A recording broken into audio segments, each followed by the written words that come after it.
Bismillahirrahmanirrahim. Assalamualaikum warahmatullahi wabarakatuh.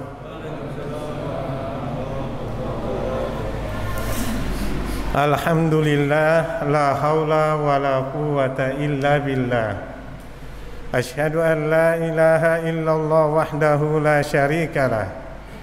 Syahadatan tunji qailaha min adabin alim. Wa asyhadu anna Muhammadan abduhu wa rasuluhu la nabiyya ba'da.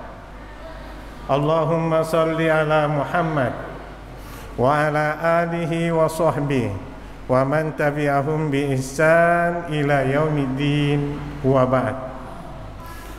Hadirin jamaah tarawih yang dimuliakan Allah Subhanahu wa taala.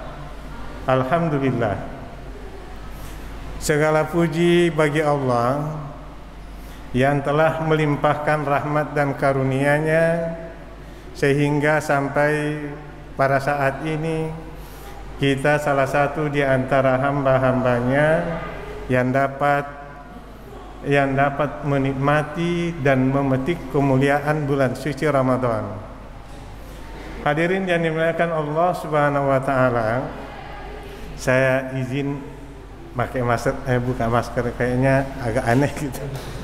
Iya, mohon maaf, agak aneh ngomongnya gitu. Iya. Ramadan adalah bulan yang diyakini oleh umat Islam sebagai bulan yang paling mulia dari 12 bulan yang Allah ciptakan. Meskipun Ramadan bukan bulan haram. Bulan haram adalah bulan yang sangat mulia di sisi Allah. Dzulqa'dah, Dzulhijjah, Muharram, dan Rajab. Ramadan justru tidak termasuk di dalam. Lalu kenapa bulan suci Ramadan menjadi bulan yang paling mulia dari seluruh bulan yang Allah cipta? Ialah letaknya pada apa yang kita selalu baca setiap saat, yaitu Al-Quran. Karena Al-Quran diturunkan oleh Allah pada bulan suci Ramadan. Jadi Ramadan menjadi bulan yang paling mulia karena di dalamnya turun Al-Quran. Kemudian di dalam bulan suci Ramadan ada satu bulan yang sangat mulia dari 365 hari, dari 365 malam, yang kita sebut dengan malam Lailatul Qadar. Kenapa malam ini menjadi mulia, malam yang paling mulia? Karena Al-Quran diturunkan pada waktu itu. Jadi Ramadan menjadi bulan yang paling mulia karena Al-Quran turun pada bulan suci Ramadan. Dan malam Lailatul Qadar menjadi malam yang paling mulia karena Al-Quran diturunkan pada malam tersebut. Kemudian Allah punya bermiliar-miliar malaikat, miliaran malaikat. Dan ada satu malaikat yang paling mulia, yaitu Jibril alaihissalam. Pertanyaannya, kenapa Jibril menjadi malaikat yang paling mulia dari seluruh malaikat yang Allah cipta? Ialah karena Jibril alaihissalam yang mengantar Al-Quran turun di muka bumi ini kepada Muhammad sallallahu alaihi wasallam. Berarti kembali lagi kemuliaan terletak pada Al-Quran. Ada 124.000 nabi, ada 313 rasul yang Allah utus di muka bumi ini. Dan yang menjadi pemimpin dari seluruh nabi dan rasul tersebut ialah Muhammad sallallahu alaihi wasallam. Pertanyaannya, kenapa Muhammad menjadi nabi yang paling mulia? Ialah karena dia nabi yang menerima Al-Quran. Kembali lagi pada Al-Quran. Lalu bagaimana dengan manusia yang hidup dengan Al-Quran? Bagaimana sekiranya Al-Quran itu bersemayam di dalam dada kita? Dia hidup dengan seluruh sibugah Al-Quran, seluruh warna Quran ada pada dirinya. Dia tidak keluar dari prinsip-prinsip yang ditetapkan oleh Al-Quran. Betapa mulianya orang tersebut. Di bulan suci Ramadan, ia bangun membaca Al-Quran. Di siang hari dia baca Al-Quran. Luar biasa. Maka Nabi dalam hadis riwayat Imam Muslim, Iqra'ul Quran fa innahu ya'ti yaumal qiyamah syafi'an li ashabi. Baca kalian Quran, baca banyak-banyak, kata Nabi. Karena Quran ini akan datang memberikan syafaat di hari kemudian nanti. Dia akan memberikan syafaat kepada yang rajin membacanya. Setiap Ramadan dia khatam minimal 1 kali. Syukur-syukur bisa lebih dari 1 kali. Hadirin yang dimuliakan Allah Subhanahu wa taala. Ada 3 syafaat yang perlu kita raih bagi kita yang saum, ya, yang suka rajin sholat berjamaah. Milikilah 3 syafaat ini. Dan siapa yang memilikinya berarti dia sangat beruntung. Apa itu? Yang pertama, Al-Quran. Siapa yang hidup dengan Al-Quran, yang rajin membaca Al-Quran, siapa yang mengamalkan Al-Quran, nanti di hari kemudian Al-Quran akan datang kepada Allah, lalu dia berkata, "Irab, wahai Rabbku, mana'tuhu an-nauma bil-lail." Karena saya sehingga dia tidurnya berkurang. Khusus di bulan Ramadan, ya Allah, dia kurang tidurnya kalau malam. Dia rajin baca Quran. Lalu Al-Quran berkata, "Aku datang kepadamu ya Rabb untuk memberikan dia syafaatku kepadanya ya Rabb."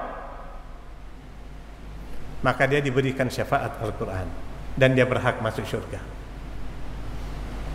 Syafaat yang kedua, yaitu syafaat saum yang kita laksanakan ini.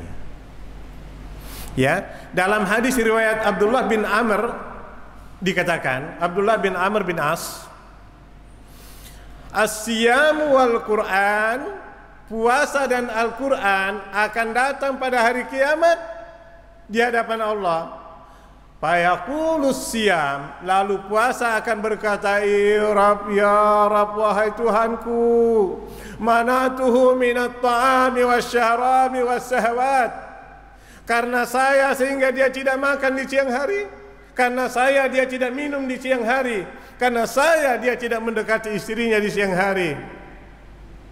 Maka aku datang kepadamu ya Rabb untuk memberikan syafaatku kepadanya. Maka dia pun mendapatkan syafaat itu. Luar biasa. Syafaat Quran, syafaat siam, puasa yang kita laksanakan. Dan ada yang lebih sederhana lagi, tapi ini luar biasa sampai dalam banyak riwayat. Ada 2 hadis diriwayatkan Imam Muslim dan juga ada riwayat Imam Bukhari. Ketika itu Allah berdiri gini di padang mahsyar, lalu Allah bertanya, "Mana hambaku? Ainal mutahabbuna bi jalali?" Mana hambaku yang saling mencintai karena saya, kata Allah. Mana yang mencintai sesamanya jamaah karena Allah? Mana yang bersahabat di Masjid Ad-Da'wah karena Allah? Hari ini kata Allah akan aku berikan perlindungan. Yauma la dhilla illa dhilli. Hari ini tidak ada perlindungan kecuali perlindunganku, kata Allah. Tapi mana mereka yang bersahabat karena saya, kata Allah, akan aku berikan perlindungan itu. Pada riwayat yang lain, Nabi SAW bersabda, akan ada pada hari kiamat manusia-manusia, hamba-hamba Allah, yaghbituhumul anbiya wasyuhada. Wa ma hum bi'anbiya wasyuhada. Mereka adalah orang-orang yang dicemburui oleh para nabi, dicemburui oleh mereka yang mati syahid. Bapak Ibu, orang yang mati syahid masuk surga tanpa hisab. Orang yang mati syahid dapat memberikan syafaat kepada keluarganya 70 orang untuk masuk surga tanpa hisab.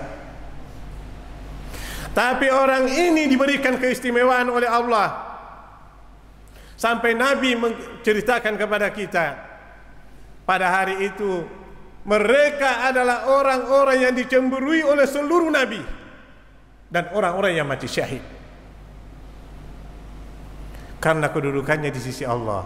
Para sahabat nanya, "Ya Rasulullah," qalu ya Rasulullah, "tukhbiruna manhum?" Wahai Rasulullah, tolong beritahukan kepada kami siapa mereka itu ya Allah, ya Rasulullah. Nabi menjawab, yaitu orang yang mencintai saudaranya karena Allah. Begitu istimewanya di sisi Allah, sampai para nabi cemburu kepadanya. Orang mati syahid cemburu kepadanya karena dia dijamu oleh Allah dan mereka hidup dengan penuh cahaya. Mereka, kata Nabi, adalah cahaya, hidup di atas cahaya. Sebegitu terangnya sampai para nabi berkata, siapa gerangan mereka ini? Kok melebihi para nabi dan rasul? Siapa mereka ini yang melebihi orang-orang yang mati syahid? Ternyata mereka orang yang mencintai saudaranya karena Allah. Ia bertemu bukan karena ada ikatan darah, ia bertemu bukan karena ada kepentingan bisnis, tapi ia bertemu karena Allah, dan ia berpisah karena Allah. Betapa ruginya kita punya masjid yang besar, megah seperti ini, tapi kita tidak bisa menemukan seorang hamba Allah yang saleh, yang Allah cintai dan menjadi sahabat karib kita. Jika kita mencintai saudara kita, sesama jamaah, sampaikan kepadanya, aku mencintai dirimu karena Allah. Kamu rajin betul sholat berjamaah. Tidak menutup kemungkinan dia juga membalas dengan kalimat yang sama. Ingat hadis riwayat Imam Ad-Dailami, ketika ada dua orang yang bersahabat di dunia ke masjid bareng untuk sholat berjamaah, silaturahim karena Allah sampai kuat hubungannya. Tapi ketika orang dunia ini sudah dimusnahkan oleh Allah, orang mulai masuk surga dan masuk neraka. Salah satu dari mereka masuk surga dan satu masuk neraka. Lalu yang masuk surga ini nyari sahabatnya, keliling dia dan dia tidak ketemu. Sampai dia menghadap Allah. Ya Rabb, wahai Tuhanku, di dunia saya punya sahabat, siang malam saya bareng ke masjid salat berjamaah. Dia menasihati aku ketika aku keliru, dan aku menasihati dirinya ketika dia keliru. Aku tidak menemukan dirinya ya Allah di dalam surgamu. Di manakah dia ya Allah? Lalu Allah berfirman, pergilah engkau ke neraka, keluarkan sahabatmu itu dan ajak dia masuk surga. Dia masuk surga berkat syafaat sahabatnya karena Allah. Jangan jadikan rumah Allah itu kayak neraka. Bagaimana enggak kayak neraka kalau selalu kepentingan kelompok selalu dibawa ke dalam. Kepentingan Islam itu yang nomor satu. Cintai saudara kita karena Allah. Karena sudah ketika ada kepentingan tertentu masuk dalam ini, masjid ramai. Tapi kita yakin masjid dakwah tidaklah demikian. Nggak mungkin megah secepat ini kalau terjadi hal seperti itu. Ini menunjukkan bahwa ukhuwah yang ada di masjid ini insya Allah masuk dalam kategori ukhuwah Islamiyah. Dan masing-masing kita milikilah sahabat karib. Sebelum Allah memanggil kita, miliki satu sahabat karib yang Allah ridha kepadanya. Allah juga ridha kepada kita, kita juga ridha kepadanya, dia juga ridha kepada kita. Masya Allah. Ada calon. Kalaupun kita memang tidak termasuk orang yang langsung masuk surga, akan ada yang menolong kita di hadapan Allah nantinya. Hadirin yang dimuliakan Allah Subhanahu wa taala, semoga kita termasuk di antara hamba-hamba yang mensukseskan Ramadan, meraih kemuliaan Ramadan dan meraih kemuliaan Lailatul Qadar. Hadanallahu wa iyyakum ajmain. Wassalamualaikum warahmatullahi wabarakatuh.